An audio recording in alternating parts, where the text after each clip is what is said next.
नमस्कार, news nation digital के हमारे इस खास एपिसोड खबरें दुनिया की में आपका स्वागत है। मैं हूं सुमित कुमार दुबे। हाल ही में गाजा में सीजफायर का वायलेशन हुआ इजराइल और हमास के बीच में। कई सारे फिलिस्तीन के लोग मारे भी गए, 100 से ज्यादा लोगों की मौत हुई हो, लेकिन फिर भी अमेरिकी प्रेसिडेंट डोनाल्ड ट्रंप की पहल पर शुरू हुआ ये 20 पॉइंट का शांति प्लान अब भी अमल में है।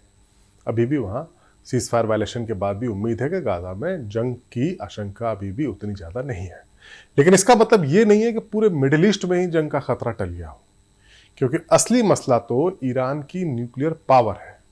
एक छोटे हवाई युद्ध में इसराइल और अमेरिका ने ईरान के परमाणु प्लांट्स पर हमला किया था, लेकिन उसके पास ये दावे भी हुए थे कि ईरान की न्यूक्लियर पावर को हमने खत्म कर दिया, ऑब्लिटरेट कर दिया है। डोनाल्ड ट्रंप का बयान था, लेकिन ईरान के पास अब भी कम से कम 10 परमाणु बम बनाने लायक यूरेनियम मौजूद है और उसे 60% तक शुद्ध हो चुके इस यूरेनियम को परमाणु हथियार बनाने की ग्रेड तक लाने के लिए 90% तक शुद्ध करने की जरूरत है। इस बात का खुलासा कई मीडिया रिपोर्ट्स में हुआ है और IAEA की रिपोर्ट में भी कहा गया है। अमेरिका और ईरान के बीच न्यूक्लियर डील की बातचीत जरूर हुई थी, लेकिन कोई भी डील अभी तक नहीं हुई है, कोई भी बात नहीं बनी है। ट्रंप कह चुके हैं कि वो ईरान को परमाणु हथियार हासिल करने नहीं दे सकते हैं। इसराइल भी इसके खिलाफ है, लेकिन ईरान अभी अपने रास्ते पर चल रहा है। लिहाजा एक बड़े युद्ध की, जिसमें इसराइल और अमेरिका एक तरफ हो और ईरान एक तरफ हो, उसकी आशंका अभी भी बरकरार है, खतरा अभी भी बरकरार है। ईरान को भी यह एहसास है कि जंग कभी भी हो सकती है, लिहाजा ईरान तैयारियां कर रहा है। पिछले जो कुछ दिन का युद्ध हुआ था, 12 दिन का, उसमें जो ईरान के शॉर्टफॉल्स थे, जो शॉर्टकमिंग्स थी, जो कमी रह गई थी, उससे ईरान ने सबक लेते हुए अपनी तैयारियां बढ़ा दी। जिस तैयारी में ईरान के सबसे ज्यादा काम आ रहा है वो देश है चीन। ईरान और चीन के बीच की दोस्ती इतनी गहरी हो गई है कि अमेरिका और इसराइल की नींद उड़ी हुई है। एक तरफ ईरान चीन को सस्ता तेल बेच रहा है, दूसरी तरफ चीन ईरान को हथियार बनाने में मदद कर रहा है। हाल की खबरों से साफ हुआ है कि ये रिश्ते सिर्फ व्यापार तक सीमित नहीं रहे हैं, बल्कि मिलिट्री पावर बढ़ाने का जरिया भी बन चुके हैं। UN की पाबंदियों के बावजूद, अमेरिका की पाबंदियों के बावजूद दोनों देश एक दूसरे का साथ नहीं छोड़ रहे हैं। इससे मिडिल ईस्ट में तनाव बढ़ रहा है और अमेरिका इसराइल को लग रहा है कि उनकी जो योजना है चीन और ईरान को रोकने की जो योजनाएं हैं वो नाकाम हो रही है।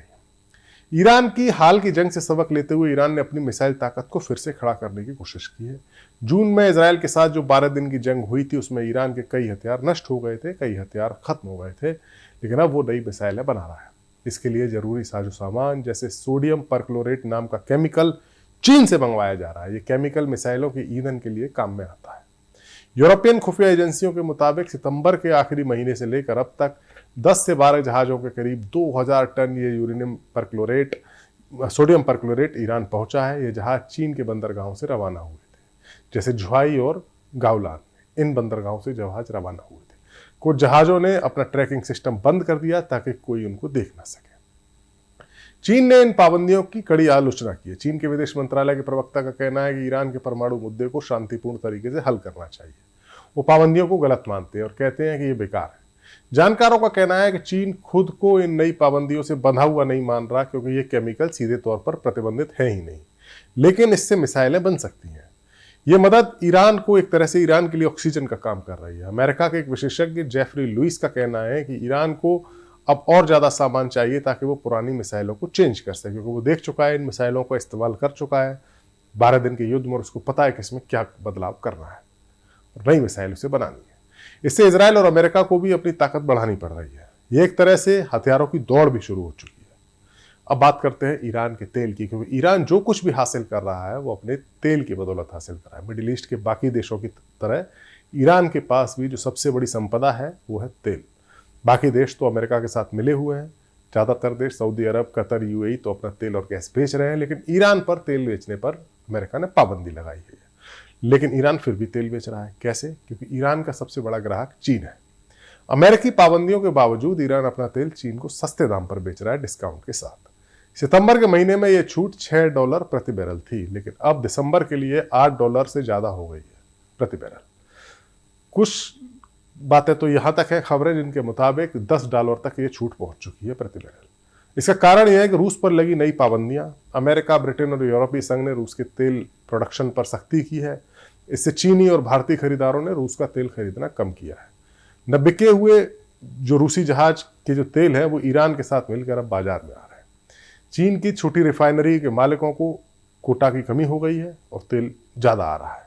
सितंबर में आयात जो था वो 1.2 मिलियन बैरल प्रतिदिन रह गया था, जो सालाना औसत से कम है, लेकिन नवंबर में नया कोटा मिलने की उम्मीद है। ईरान का तेल चीन के कच्चे तेल के आयात का तकरीबन 14% है। यह व्यापार सीक्रेट तरीके से होता है। छोटी चीनी रिफाइनरियों के बीच के देश जो चीन और ईरान के बीच में, और पुराने जहाज़ों का इसमें इस्तेमाल होता है। जहाज़ों का नाम बदला जाता है, फर्जी बिल बनाए जाते हैं, इस तरह की चालाकियाँ की जाती हैं जिससे ईरान का तेल चीन को मिलता रहे और ईरान को पैसे मिलते रहे, या पैसे ना मिले तो युआन मिलते रहे, चीनी मुद्रा मिलती रहे, या चीन का इन्वेस्टमेंट मिलता रहे और चीन को सस्ता तेल मिलता रहे।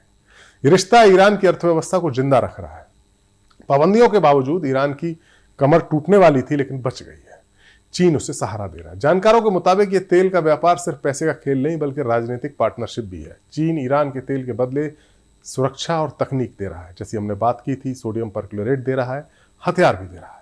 ये सब देखकर अमेरिका और इजराइल परेशान है। अमेरिका ने ईरान पर पाबंदियां लगाई ताकि वो अपनी परमाणु मिसाइलों की महत्वाकांक्षा, परमाणु हथियार की और मिसाइलों की जो महत्वाकांक्षा है उसे पूरी न कर सके, लेकिन चीन की मदद से ईरान लगातार मजबूत हो रहा है। इजराइल को डर है कि ईरान की नई मिसाइलें उसके शहरों तक पहुंच सकती हैं। जून की जंग में जब इजराइल ने ईरान पर हमला किया था तो ईरान की कई मिसाइलें तेल अवीव तक पहुंची थीं। ईरान की जो 1/3 लॉन्चर्स हैं, मिसाइलों से ज़्यादा जो मिसाइल लॉन्चर्स थे, उनको इजराइल ने नष्ट किया था। ऐसी खबर आई थी कि 1/3 उसके लॉन्चर्स नष्ट हो गए थे। लेकिन अब ईरान फिर से तैयार हो रहा है। अमेरिका की खुफिया रिपोर्ट कहती है ईरान के पास अब मध्यम दूरी की मिसाइलें हैं जो परमाणु हथियार तक ले जा सकती हैं।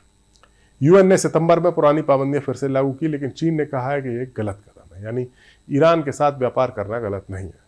चीन और ईरान के रिश्ते पुराने हैं। 1979 की इस्लामिक क्रांति के बाद अमेरिका ने ईरान को अलग थलग कर दिया। तब से ईरान ने एशिया की तरफ रुख किया था और चीन उसका दोस्त बना था।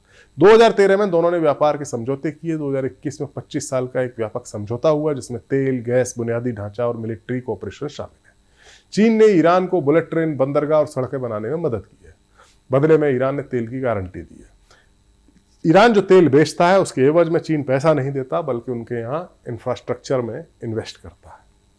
इस तरह की रिपोर्ट्स हैं और हमने अपने पुराने वीडियो में इसकी बात की भी थी। ये समझौता ईरान के लिए झटका था क्योंकि इसने ईरान की अर्थव्यवस्था इससे मजबूत हुई। अब मिसाइल का सामान भेजना इसी रिश्ते का हिस्सा है। चीन की रणनीति साफ है कि वो अमेरिका के दबदबे को चुनौती देना चाहता है। मिडिल ईस्ट में ईरान उसके लिए काफ़ी महत्वपूर्ण भूमिका रखता है। तेल के अलावा Iran belt and road initiative जो प्रोजेक्ट है चीन का, उसका हिस्सा है। चीन को लगता है कि अमेरिका या यूएन की लगाई पाबंदियां सिर्फ अमेरिका का हथियार है जो दुनिया को बांटती है, इसीलिए वो ईरान का साथ दे रहा है। ईरान के प्रेसिडेंट का कहना है कि चीन हमारा भरोसेमंद दोस्त है। उन्होंने तेल की बिक्री बढ़ाने का वादा किया।